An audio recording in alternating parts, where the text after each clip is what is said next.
Hello, Frida Reba Darcy and Patricia O'Connor here, and we have been fairly busy today.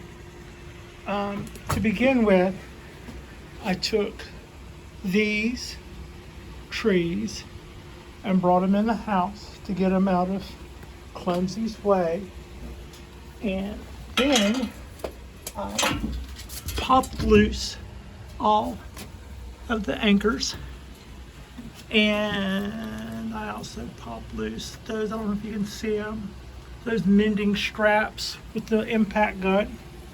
And then I brought this shelf into the kitchen, and I installed that side, and I installed that side, and then I brought it back here and mounted it back up, and then lined it in foil.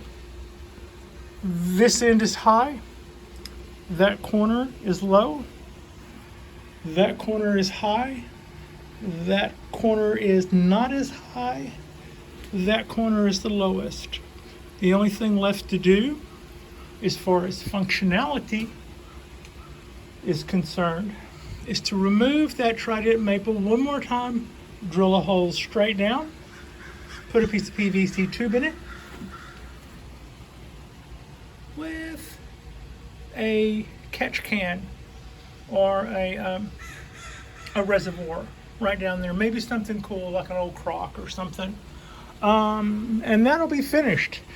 From this point on, we will not have, even if, well, I mean, I'm going to pull that out and do that drain, but even if I didn't, these trees will no longer be pouring water down there on the floor. And from now on, we are managing our space, and we're independent from our landlord space. And I think that's absolutely cool. Now, I told you I was going to put a piece of trim down here, but I had two sections of baseboard. I know you're probably going to hate that. And I went, don't do it too permanent because you hate it. So I pre-drilled the holes, and since I already had this, I threw it up there. And throwing it up would be a good term because I do hate it.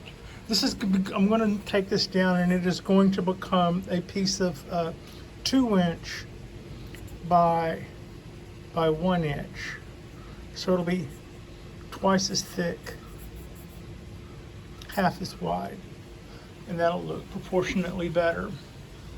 The other thing that I have that was an issue to catch up on while we're still catching up on issues and the like is that I had bought some treatment for my oak trees and for my pine trees to combat the scale. In fact, I was pretty sure it was scale. And then last night I was checking on some videos from a friend of the Bonsai Zone, Nigel. One of his friends was doing a video that was, I think, earlier in the summer, and he was showing how he was picking off these little critters, the scale, with tweezers. And I went, that's it, those are the guys. I was kind of looking for segments of a bug or something, and they don't have those. They just look like bark or something. They just look like what they are. So anyway, I've made headway on the treatment. The Cork Bark Oak seems to be out of the woods. You can see all that growth is just coming forth. We'll make some choices in a little while and cut a lot of that back until we've got something that we can work with. Until then, we're going to make sure we're going to let most of that stuff harden off and make sure that we well and truly have it before we go getting rid of anything. I just think that's smart. But anyway, I'm pretty happy with that amount of growth and that amount of, stuffings. This guy. Let's look at this guy. So, a couple of years ago, 2 years now, I ordered this guy on Etsy. It cost me $12. I think I paid maybe $20 for this pot. And it has never, ever, at no time, not been just everything I want in a little bonsai tree from day one. It's a little twin trunk. It's little fronds. And as a cypress tree, they look proportionately correct when they're little. And I just can't say enough about this guy. Just absolutely is it's been just really something. And it didn't take hardly anything, I mean, for the effort.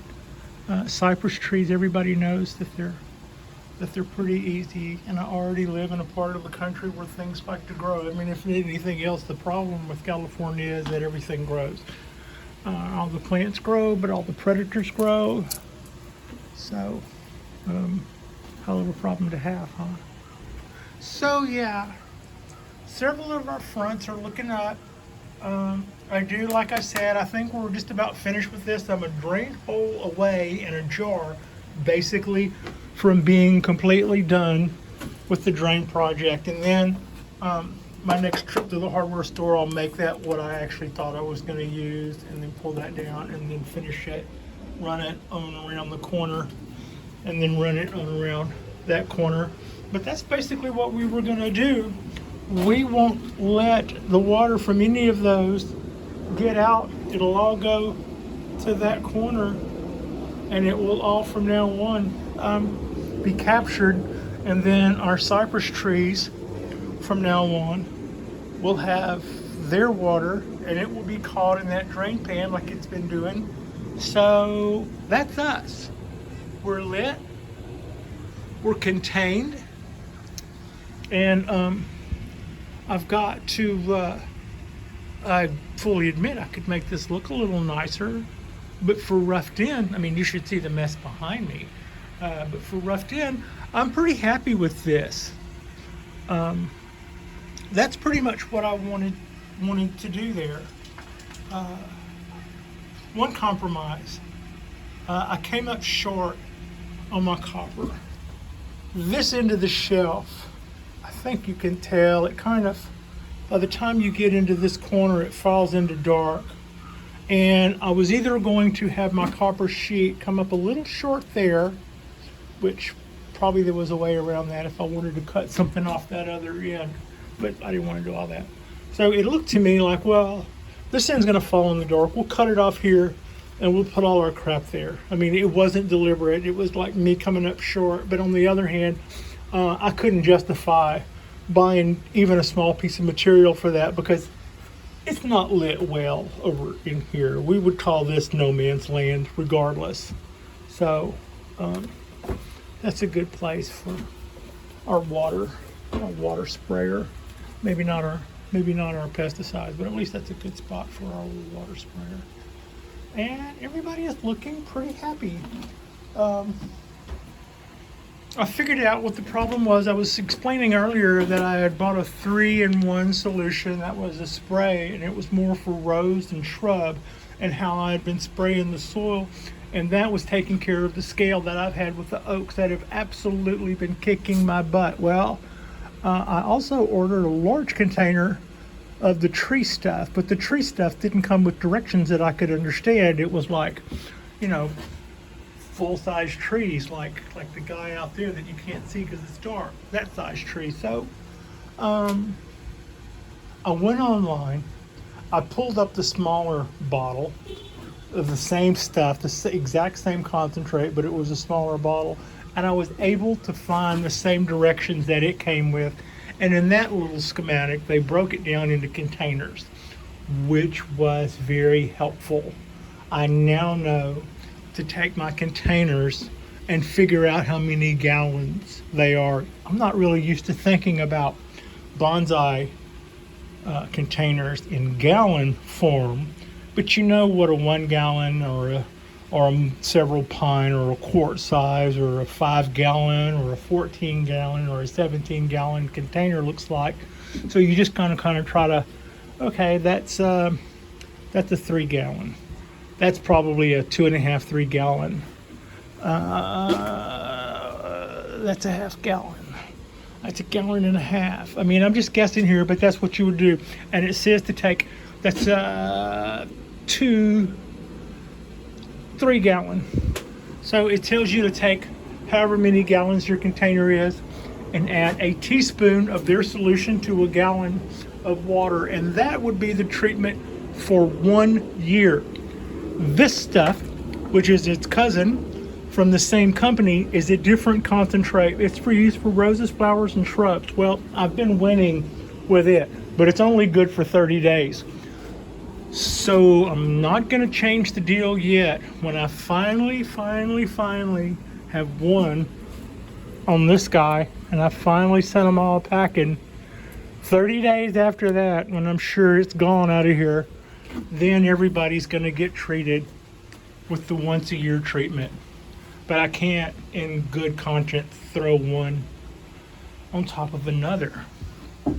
But having said that, everybody's looking pretty good. Nobody's complaining. I'm through with a couple of projects that I had going. We built a shelf. We put up some lights. We've taken care of our drainage issues. This could all look a lot better, but Rome wasn't built in a day, and I'm lazy. So the looks part may take a second, but I'm happy with what we got so far. This right now is already what we were looking to do, and I am fairly happy with the results. Like I said, I'm going to replace that. Yeah, no, that's fine that I did that. No problem that I did that. It was just to look and see if I could use the materials that I had. So that is another passing look at our cypress trees, and I'm just really thankful that I have this space. A couple of years ago, I was in New Orleans, and I had a piece of property near the French Quarter with 2 fixer-uppers, and I owned them outright. And it was my plan to turn it in to some kind of Airbnb thing, and I was going to do well in the French Quarter doing Airbnb, and instead a lot of stuff happened, and I ended up thinking that wouldn't it be so sweet if I could just make my way back to California and find myself a little one thing that I could make nice.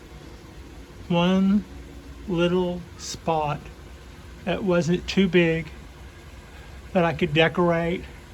It could show my personality if I have one. It could show my decorating taste if I have any.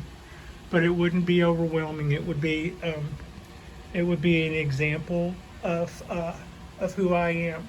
And honey, we're not anywhere near there yet, but I am a lot closer to where I want to be than I've ever been.